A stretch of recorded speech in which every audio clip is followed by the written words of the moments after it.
Alright, we're back with more Divinity, Original Sin 2. Last time we were washed up on shore around here. And this seems to be Fort Joy, indeed. And we've got a waypoint over there. Should grab in a second. Let's just read everything we can find around here. If you hit Alt key, it highlights items on the ground. However, it does not highlight containers, like this barrel, for example. You'll have to find this by yourself. Alright, this is a waypoint shrine. They are implemented rather interestingly in this game, because, yeah, they are like some divine statues or whatever. Well, you can interact with them. Brachus Rex. Who's that again? Okay, Lohse doesn't seem to know Brachus Rex. Yeah, this is a statue of Brachus Rex. If you haven't played Divinity Original Sin 1, let me catch you up on some of the history. Brachus Rex was a sorcerer king that lived like, I don't know, 2000 years ago or something like that. And yeah, he was a tyrant and did very terrible things. And he was eventually overthrown by the Order of the Source Hunters. He returned back to life in the first game, and well, you as the protagonist and as a Source Hunter killed him again. For good, more or less. Let's see. Tam, we found a child with Source Collar. The child has a small mirror in his hands. He holds it up at angles, inspecting his eyes, his chin, the crown of his head. He spots you, and his arms snap to his sides. I'm not supposed to talk to strangers. Say you're not a stranger, you're Lohse. Hi, Lohse. I'm Tam. Are you a sorcerer too? Laugh and say you aren't sure. Does he see any source about you? The child screws up his face and looks at you, hard. He holds up his little mirror and peers into it, inspecting your reflection. His eyes go wide. The mirror falls and shatters on the rocks below. I have to go. The boy begins to cry. Interesting. Okay. I didn't know this. But look, apparently he saw something in us, which terrified the shit out of him. Leave me alone. Leave me alone. Leave me alone. Okay. We apparently are terrifying to little kids. Good to know. So he runs up there and stays there. Leave me alone, please. Worriedly asked the child why he's so frightened of you. What did he see in his mirror? You're not a real person. There's a thing wearing your skin. I saw it. You stop short and wonder if the child is right. Go away. Go away. Interesting. Very interesting. As we know from her origin story, she's like possessed by something, and apparently this child has seen whatever lives inside her. Or if he's to be believed, whatever is wearing her skin. Anyway, let's move on. Now, we see there are some more voidlings around here. If you hit shift, it shows you the side cone. If you run just into this red area, they will hear you and the fight will begin. If you sneak out of their line of sight, then yeah, you can get as close as you like.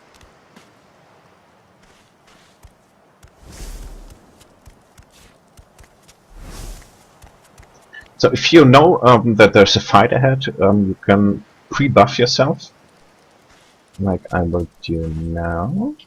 Just encourage myself and use the bedroll. Not safe. Use it here. Oh, for fuck's sake! There. Now we have 2 buffs and we can start the fight.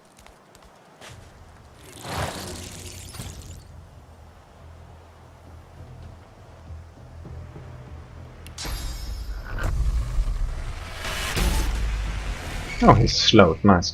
Now, I'm kind of curious what the oil elemental does.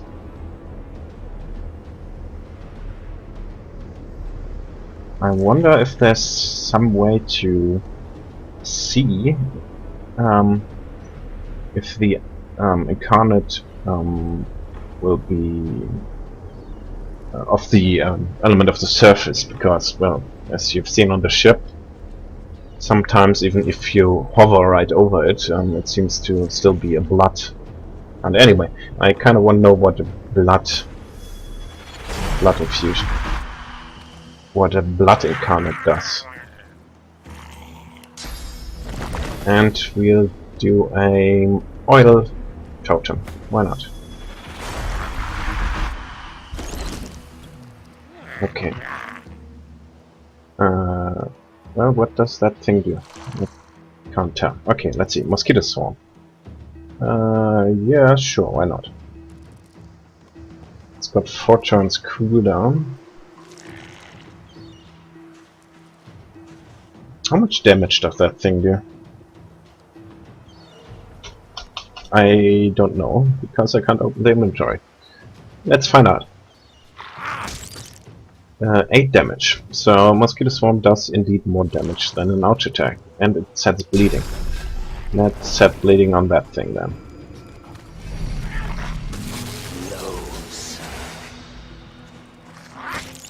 Okay, both things talk to us. Interesting.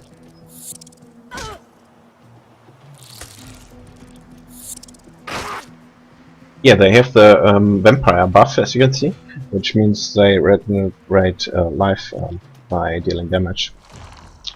And yeah, let's find that thing now.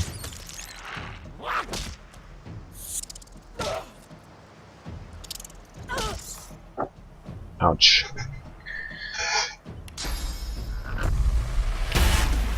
Burning. Nice. Let's make a burning totem too.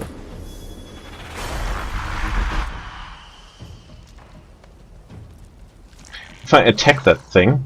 Now, okay, he doesn't have attack of opportunity. If I attack that thing, it will explode, because poison and fire, well, they don't mix very well. So it might be possible that I will get damaged, but let's go for it. No, I won't. But that thing, I thought these bloody not extra damage. those things at bay. Well, they kept those things at bay, more or less. Well, we are in the bay, so, you know, I kept it bay. Whatever. Alright, let's loot. There's Magister Jalen. He was one of the Magisters on the ship, if I recall correctly. That's Magister Jalen. He wasn't so bad on the ship, at least. Poor fella. Oh, poor fella. But Magister Jalen is dead. Let's see, we've got to level up. When you level up, you get 2 attribute points to spend, which I will put into... Wait a second, if I put 1 point in there, yeah, I get 2 points, which is very nice. So, now the only attributes that are interesting, strength, finesse, or intelligence, one of these, for the kind of class you're using. Strength is mostly warfare and like two-handed and one-handed weapons. Finesse is like ranged weapons, bows, crossbows, and daggers.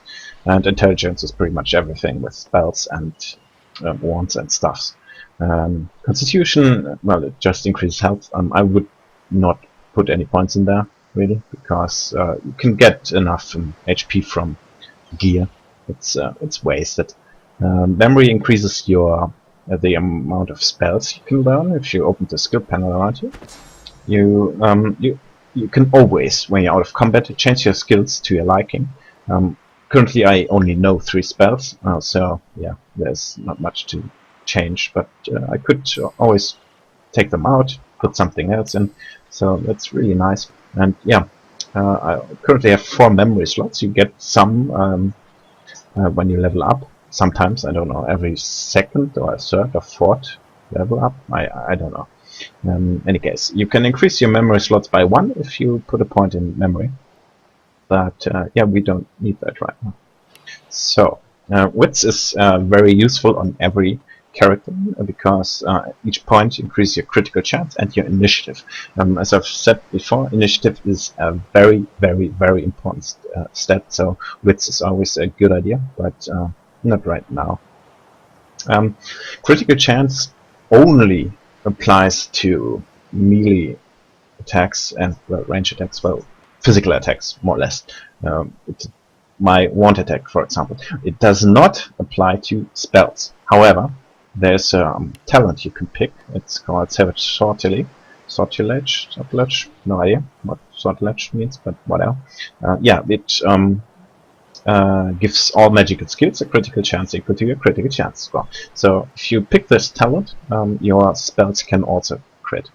So yeah, critical chance is pretty much useful for every character, even for mages, if you pick that talent, which I would do later. So for the time being, you can just put all your stats into your main attribute.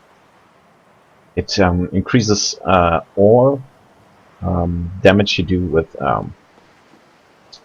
intelligence-based weapons. Like here you can see I get a 50% attack bonus from intelligence, and it also increases my spell damage. Unfortunately, the stats of the summon will depend only on level and summoning ability, so actually intelligence is not that useful for summoning characters. I mean, okay, it increases the damage of dimensional bolt, but it does nothing for my totem or my incarnate. Interesting. That's something to consider. Anyhow, we've also get an actually good point every level up. No, not every point. It's what's that? Ability point? Oh, whatever. Anyway, yeah. So you need points in certain magical skills or in certain skills to learn certain skills. As you can see, this dimension board, for example, requires summoning 1, summoning 1, and summoning 1, and so forth. You don't really need much points for those to learn those skills. You need 1 or 2 points in a skill to learn most skills, and to learn more advanced skills you need 3 points and later 5 points. So if you have 5 points in a skill, you can learn all abilities from this skill. But each skill also gives certain benefits. Aerotherk, for example, increases air damage. This does not only apply to spells, but also to wand or staff damage if you had the right element. I have poison, so my damage would be increased by Geomancer. And summoning, for example, increases the vitality, damage, and armor of my summons. So that's very useful. Could also go for Necromancer. Necromancer only gives me life leech. Every point here there, I heal for 10% of damage net.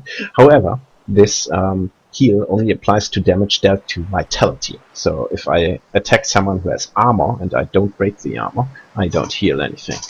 So Necromancer is, yeah, not really useful. Also, I only heal vitality. Necromancer, yeah, it's not very useful. I might put some points in there to learn skills, but yeah, right now I don't think I need that. I just put more points into summoning until I reach 10, so my incarnate will be a colossal incarnate. And we've got a civil ability point, and as I've said before, I will be a persuasion character on my main character. I would advise you generally to do that. Yeah, to put persuasion on your main character.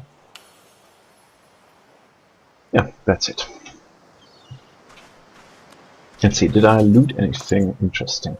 No. No, I didn't.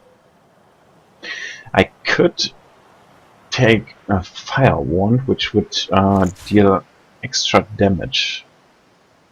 Because if you mix poison with fire, you get a big ass explosion and deal extra damage. So let's do that. Question is, which one do I... where do I put it? Your main hand weapon deals more damage than your offhand weapon. So you generally want to put the weapon with more damage into your main hand. So if I attack the ground now, if you hold control, then you can attack anything in the world. Now, because I have the fire wand in my main hand, it applies the surface, and my offhand attack simply causes an explosion because it's poison. Now, if I change this, instead of a fire surface, well, I make poison surface, but if you hit poison with fire, it ignites and well, it's fire. So, whatever. However, if I do it like this, it should apply poison to the enemy and burning, because he'll be in the poison puddle and then in fire. If I do it this way around, it should only apply burning. So what you want to do is put it this way. This should apply both debuffs, if I'm not mistaken. Alright. Let's drop a save. It's always a good idea to save on a regular basis. The save times in this game are just completely terrible. And the music sets in. Oh. Especially at the beginning of the game, you just want to loot everything and just sell it. Later, you don't have to bother looting all that crap, but right now it's a good idea. Now, we've looted a book, craft weaponry. There are lots of crafting related books in the world, and if you read them, you'll learn new recipes. You only have to read them once, then you can sell them. The recipes will stay with you. If you open the crafting panel, you go to the recipes tab, you see all the recipes you have learned so far. Now, we've encountered the Red Prince again. He's standing on a rock, looking over at the sea. Let's loot everything right here, and well, talk to him. You spot a strange lizard gazing over the water with a steady, malcontent stare. His skin is of a bright, blood-red color. Could he be... Yes, you recognize him from the ship. It would seem you're not the only one who survived the tentacles of the deep. Yeah, that's the Red Prince we already met on the ship, and yeah, he seems to have survived also. So, greet him heartily and say you're glad to see he survived the shipwreck. The lizard turns about with the graceful ease of a dancer, or a duelist. You lock eyes with his, two smouldering embers that sizzle your very soul. I did survive, yes. And chances are I wouldn't have, had you not returned to the aid of your fellow passengers down in that dreadful hold. You have my gratitude. Hand over heart, he salutes you with a bob of the head. More than a nod, though less than a bow. Tell him you were glad to be of help. Doesn't do to stand idle by when people are in danger. Yes, I'm sure you've all the makings of a hero and all that, but let's not get carried away, shall we? Now then, if there's nothing further... Wonder what he plans to do next. If you really must know, I haven't quite decided yet. I've a frightful amount of things on my mind, hence my standing here contemplating the waves. He sighs dramatically. Tell me, what do you see when you cast your glance over this ocean? Say that sometimes you see the consciousness of a vast being, but usually just a lot of water. A consciousness. Very good. And the water it may drown in. Life and death. Why not? He looks out over the water once more, and so do you. A few tranquil moments pass as the waves lap against your thoughts. As for myself, when I consider this vast expanse before us, I see an empire. I see continents dotted with mighty cities. And shimmering along the soft curve of the sea's horizon, I picture the palaces that formed my paradise. Lost.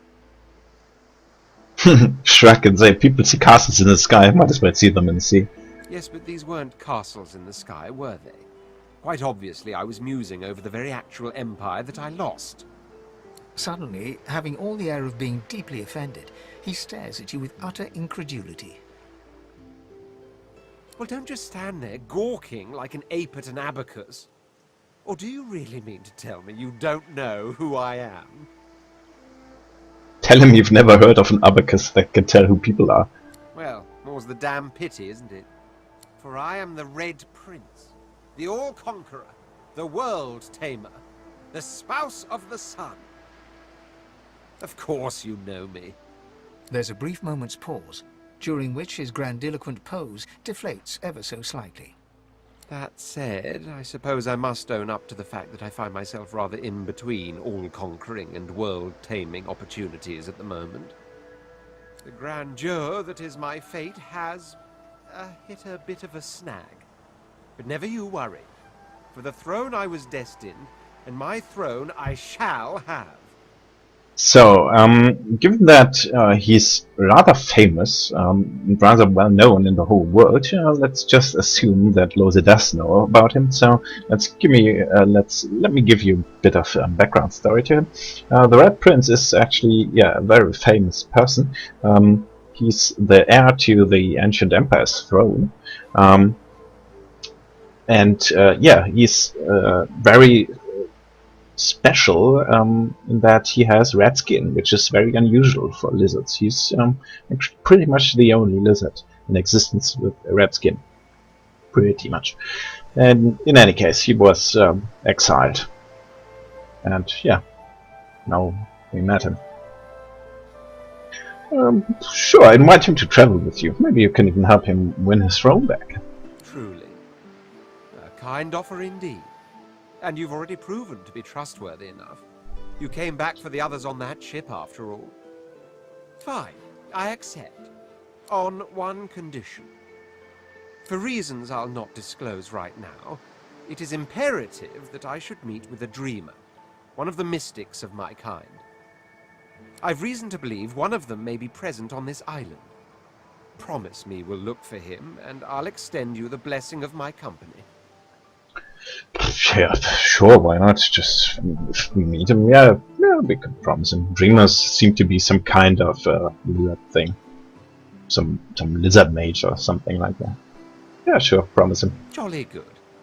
So, now that that's settled, first things first. Even if you are as versed in the art of eloquence as I am, that our swords will be doing a lot of the talking from here on out goes without saying. As a born fighter, I prefer the perfection of the blade myself, but I'm well acquainted with the secrets of magic and, yes, even subterfuge. What say you? Now, this is very important. With every origin character you meet, when you first meet him, you can choose which class they are. So you can do it right here. Now, not usually his origin character is a fighter, so you can just go with a fighter. But you can also just pick any class you want. And this is very, very important because you get the option to change your skills and everything about your character, but you only get access to that after the first act. So you'll have to live with what you choose now for the first whole act. And on Tactician mode, it's not extremely easy. It's rather challenging. So you should choose wisely because, as I said, you can't change it for some time. Depending on what composition of party you want to create, yeah, you should pick accordingly. Now, given that I'm a lone wolf and I will only be ever playing with 2 party members, well, myself and 1 other party member, they should contrast one another even more so. So yeah, I'll be using Beast mostly, so he's not really that important. But lizards have a racial ability to spit fire, so naturally it would be sensible to turn him into a fire mage, and that's what I'm going to do. Let's go for the arcane arts. Wizardry is embedded in my nature as deeply as the instincts to breathe and drink and mate. The dominion over fire suits me best, truth be told, but there is no school of magic I cannot master. Now you can choose from any magical class, or you can go back and choose another one. And we will go for a wizard, because I believe wizards have fire spells in the beginning. Very well. Onwards then to victory or death. Now, you can see he's currently carrying a shield and a sword, but that will change now. Not that settles it. The Red Prince nods and gives you a smile that wavers ever so delicately between courtesy and contempt. Okay, changes after the conversation, I think. So he's actually now a wizard, and his equipment will change accordingly. Now, as you're aware, you'll be traveling with a prince. Proper forms of address include Your Majesty, Your Royal Highness, or if you're feeling particularly frivolous, Milord. As your luck would have it, I seem to be fresh out of luggage, so you won't be required to carry my belongings. Of course, there are other forms of protocol to bear in mind, but I'll see to it you'll pick up the rest as we go. So, without further ado, let us be off. Yeah, as I've said, lizards are a bit peculiar, very elitists and, yeah, stuck up. So, as you can see, he now has wands, and we can have a look at him. Yeah, he's got fire spells, right? Let's see. Command abilities: Pyrokinetic, very well, and Geomancer. And his talents are Spell Sung. He's got an inert talent that increases persuasion, which is why I went for persuasion on him in my first playthrough. But that doesn't really matter. Okay, alright. Ah, he's got Lawmaster, that's very nice. Because now we not only does it affect your ability to identify items, it also gives access to more information when you examine someone. Yeah. You see more information like resistances and immunities the more Lawmaster skill you have. So that's a useful thing to have in your party. So yeah, you should have at least one character in your party that focus on Lawmaster. However, since I only have a 2 people party, yeah, I guess I'll have to do without that. Now, let's see what he's got. Some fire spells. This is a Geomancer spell. The mission is very nice, and this is his racial ability. This Dragon Blaze. It's got a very short range, which is unfortunate, but it only costs 1 AP, which makes it rather good. And let's see, this is his source ability, which sucks pretty much. And let's see. No, shit. Yeah, resurrection scrolls are very important, because those are the only means to resurrect dead party members. And they are a bit expensive, so yeah, you should avoid dying if at all possible. Oh, he's got pretty nice wands. He's got better wands than I do, so how about you give me your wands? Yeah, right.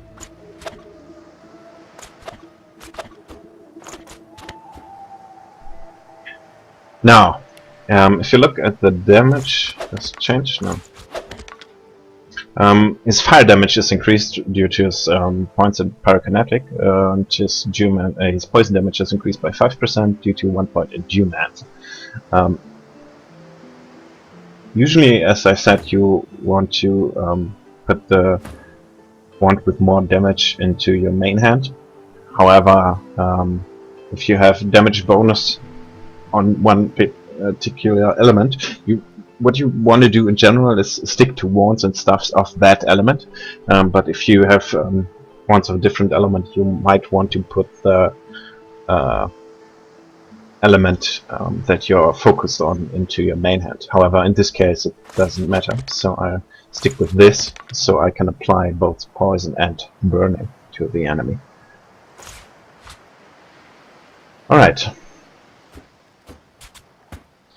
Now we've got a two NPC party, which should make things a bit easier. Let's drop a save very quick. Now, let's explore this isle a bit before we move on to the name-giving Fort Joy. Now, you can, if you open the map, you can see quite well the areas which are accessible, and you see there's an area up here that you can access. However, there's no getting to it right now. There's a chest also. There's a vine here. You can use this when you're up there to climb down. However, you can't reach it from down here. So, well, okay, that's a bit buggy. Yeah, we can't get there right now, but we can get there later. Let's have a look around a bit. A black cat. Huh. A herald of wisdom in my homeland. How fortuitous. The cat's eyes are clouded and grey, but it stares at you with acute intensity. Its eyes clear, and it shakes its head, confused. Now this cat will follow you around from now on. Unfortunately, in my first playthrough, it died at some point. I didn't notice that it died. So I will try to keep it alive this time, because I've heard there's something to it if you keep it alive. Oh, there's a grave here. Here lies a nameless inmate. May he find the peace denied him in life in the Hall of Echoes. Interesting. Now, if you open toggle actions, you see you have some actions.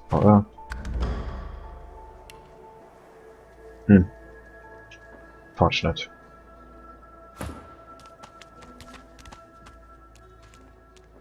Ah, yeah. Let's go up here. Now, what I was getting at is you can dig. If you have a shovel like this.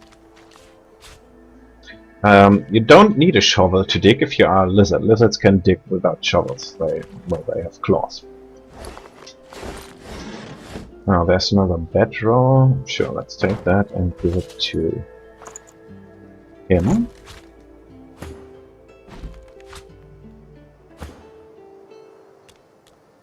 Okay, Teochew, why not?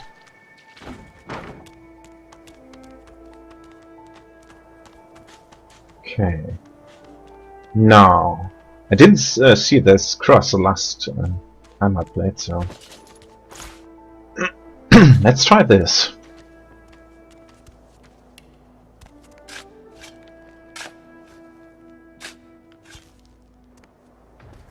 Oh. Uh-oh.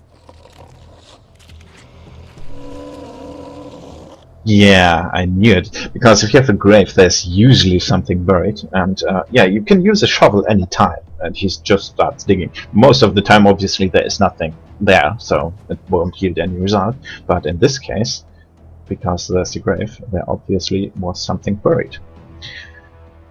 Now, let's see, freshly buried corpse.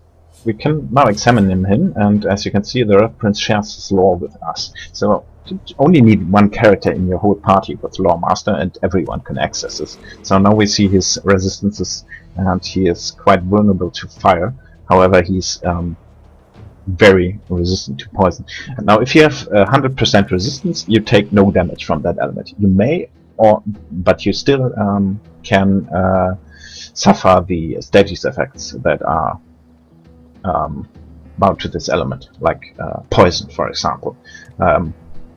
So your resistance doesn't affect status effects. However, mostly if you have a character that has 100% air resistance, he usually is also immune to being stunned and shocked. But yeah, that's not necessarily connected to each other. Now, and here's the talent Undead. Now, Undeads do take damage from healing. So if I use my restoration scroll on that buried corpse, it would take damage from that. It takes physical damage, by the way. So yeah, if you have, however, more than 100% resistance of any element, instead of taking damage from that element, you heal. According to how much about 100% you are. He has got 200% poison resistance, which means every point of poison damage I do to him will heal him for that exact amount. Now we see he deals quite a lot of damage, and he's level 1. Does he have... No, he does not have attack of opportunity. Because if he had attack of opportunity, you would see a red circle around him when I try to move away. But there's no red circle though, so there is no attack of opportunity. Now, I will go away because... Oh, that probably was a bad idea. Nah, whatever. Because...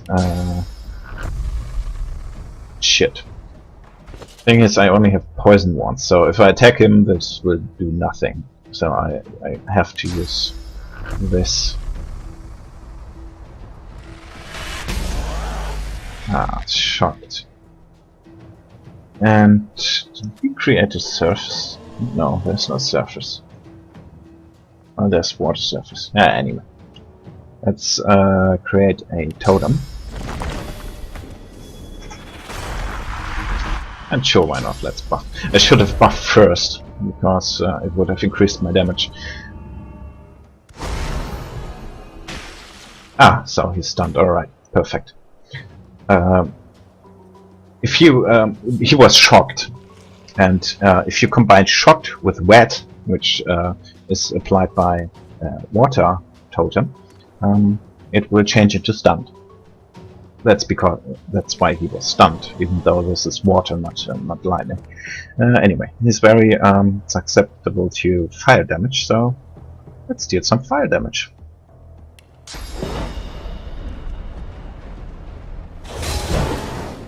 Yes, he's pretty much dead. And there we go.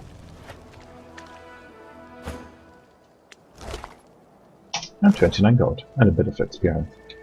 Nice. Yeah, I didn't know that was... There are a lot of those secrets hidden in the world, like this passage, for example. It's always a good idea to keep your eyes open. Like, for example, over here. What's this? I found something. Yeah. Now, usually, if you have a place to dig, it's like a mound like this, and you can find them if you have high enough width.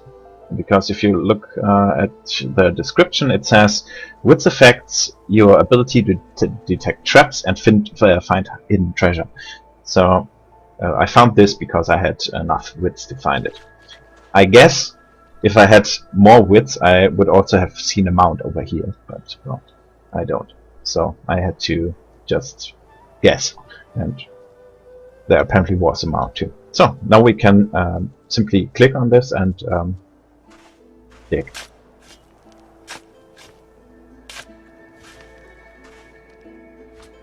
And there's a dusty pouch with a nice bow and a nice armor. And we can pick up the pouch too and sell it. It's worth not much, but whatever. Let's see. to wares, and wares. Okay. We keep that bow for now. Ah, no. Screw that. The... Yeah, screw that. You should keep one knife around for crafting purposes. So you, yeah, keep one knife around. Don't sell it. Now, this armor requires 10 finesse, which every character has. The base stat is 10, so everyone can use this leather armor.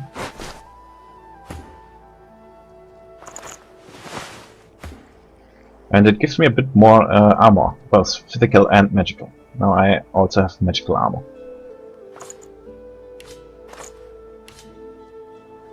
And a shield. Don't need that.